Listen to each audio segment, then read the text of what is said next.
ummale samoti mata ummale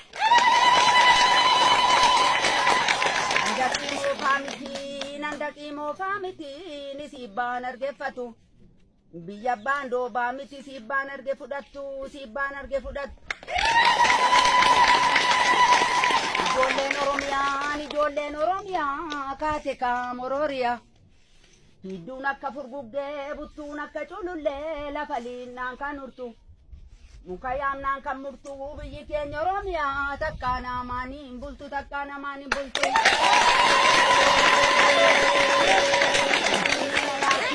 Finfinnee na yaachisaa Oromiyaa biyya warqee. Yaa hababaa biqilaa yaadachee Oromiyaa maaltu taasii obse kufeetaan caba malee du'eetaan bada malee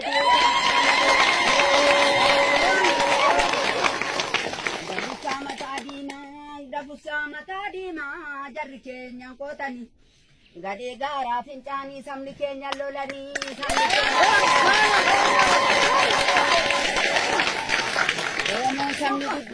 Oromoon sabni guddaan hin tuqumsa bahunda innoo aadaadhaan bulchaa abbaa sabaa sallamootaa nama maafaddaan qooda yaa kidaa sassaabdotaa siittiin argattan bootaa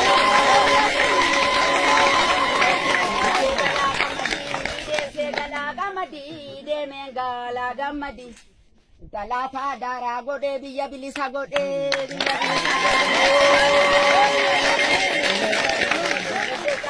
Katoo biqilaan qabne haadha deessuutu dhuga. Durbaan kajeelinii borobbocaa waraana sabni keenyaan jaallataa dhiillumnaan kajeelinii.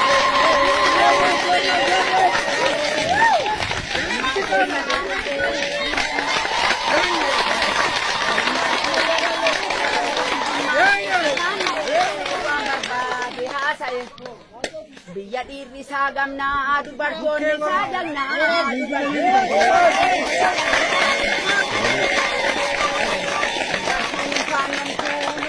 Baay'oo baasee qaalusii sassaabbatte baaldi giirarraafattee dololloo tarkaanfattee diina shangalaafatte lubaa baaya jaalallee warri mootii dhaadallee ittoo jaallisoo gidda jimmaan biyya mootichaa.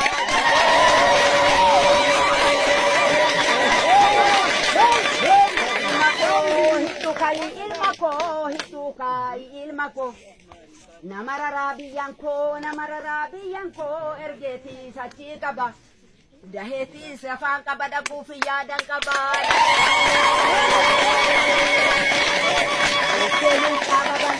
Deesee luuqaa babal'aan akka muujjaa manarra qorannaan qeensa tolte biyyi keenya Oromiyaan qorraan akaakuu tolte.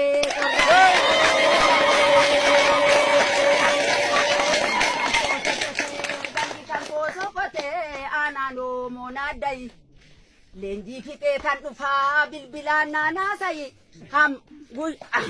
akka gaafa filannoo waan keenya injifannoo.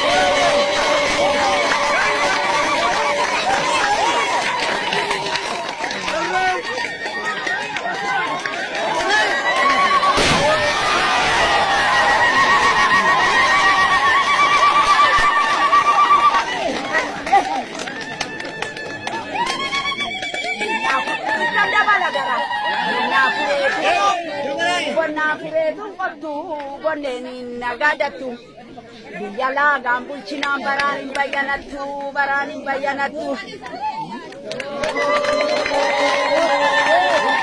Kaarikuu foonii xiqqittuuri buufoonii namni nyaatu nase'a. Annoseen kukkutadhee waan alagaan nu goote namni yaadattu si annoseen guggubadhee annoseen